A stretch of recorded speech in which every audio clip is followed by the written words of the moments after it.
Hi, Kevin. How are you Hello, today? Donnie. Oh, great. Fantastic. Good to be here.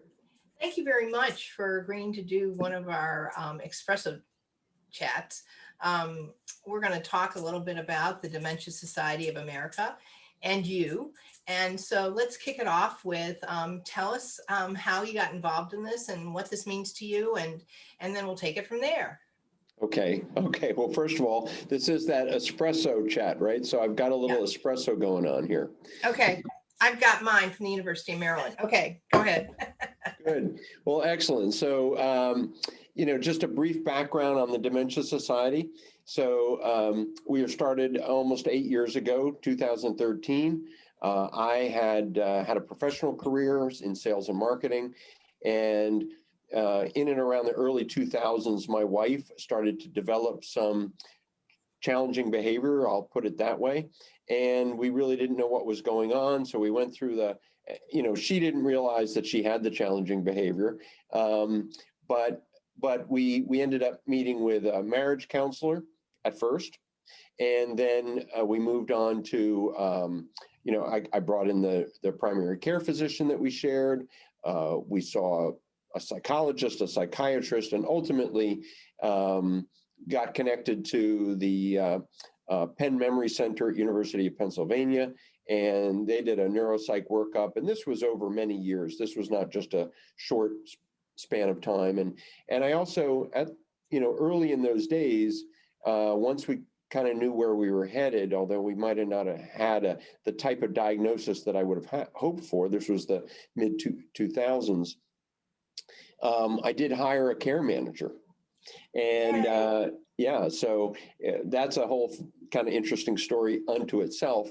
But that woman really, really helped me understand what was going on to the best of our ability, and really put together a care plan, brought in-home care into our home. Ultimately, we had somebody live in our home, and then it became, even that was too unsafe for my wife, and we moved her into long-term care at a nursing home in a dementia section of that home. And then she ended up in skilled nursing, and then ultimately on hospice, and she passed away in 2014. I'm so sorry. So, I learned a lot in that process, had really good guidance, but at the same time, I was drinking from a fire hose. And I really feel that a lot of families and individuals are today. And at the time, I looked around and said, where is there a dementia society, like the Cancer Society? And there wasn't one. There were several societies in Europe and throughout the rest of the world. And of course, there were organizations that were more narrow focused on diseases, such as Alzheimer's disease and so forth. And I said, well, that's not really one. I mean, that's good, but I want more. I want something that's really focused broadly on dementia. And so there wasn't any organization like that. So we decided to start an organization that really focuses broadly on dementia. Dementia is not a disease, right? Dementia is a syndrome. And that's kind of the differentiation is hard for people to understand, because most people equate Alzheimer's disease and dementia. And we want to correct that misconception. So a big part of our messaging and a big part of what we do is built around the tagline, "No dementia," KNOW, no dementia. Right. That's kind of the big background. Well, that's I'm sorry for your loss, and I'm sorry that caused this to start, but I'm so glad it did. Our members, as you know, deal with many clients that have dementia and Alzheimer's. Yes. And they know the road. Unfortunately, they've walked down it with many clients and many families. Yes. And tell us some of the initiatives that the society has. Okay, so to kind of back up and talk about our mission, like, why do we exist? Okay. So the big why that we exist kind of informs our programs and initiatives. So the why that we exist, first and foremost, I'd say 80% of what we do is education and awareness. That is by far the largest part of what we do. So to serve that purpose, we reach out to communities. We're looking to speak directly to John or Jane Q. Public. That's who we want to be speaking with. We want people that are uneducated, they're unchurched, so to speak, in their knowledge about dementia. So yes, we do end up speaking with professionals, medical organizations, long-term care organizations, certainly the care managers organization, but our main focus is the public. So we do that. The second part of what we do is life enrichment. So we invest money into non-medical therapies such as music, art, movement, and touch therapies.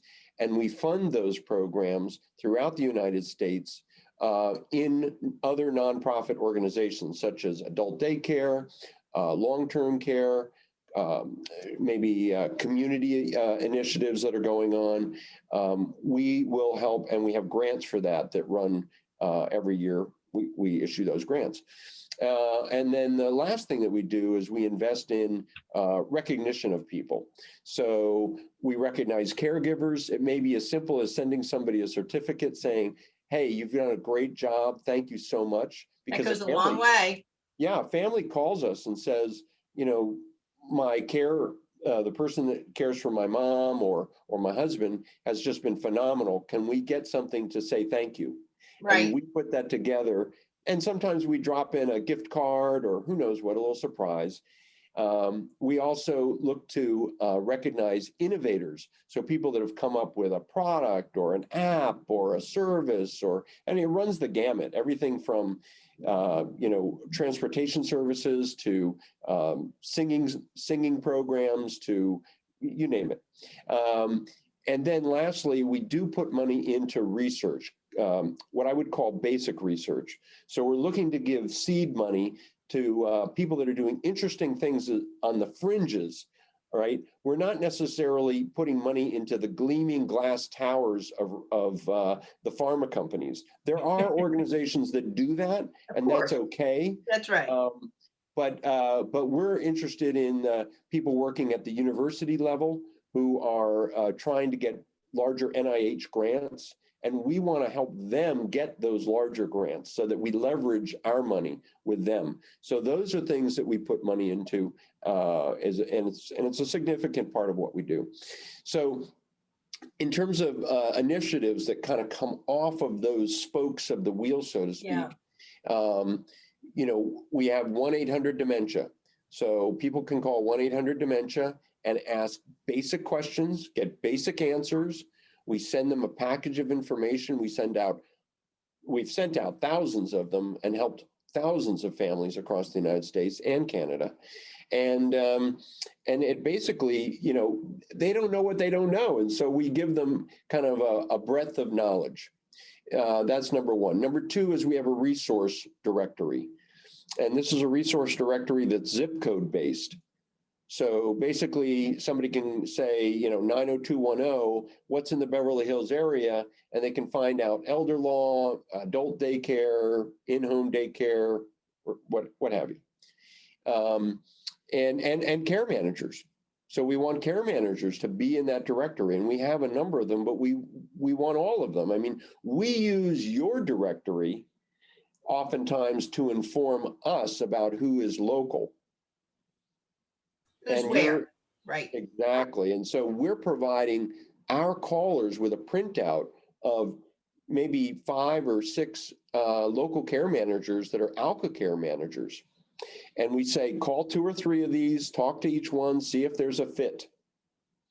And then the other thing we do in terms of life enrichment is we offer a program called Operation Keep Safe, which is a free medical ID, or at least it's an ID. It doesn't have to have medical information attached to it.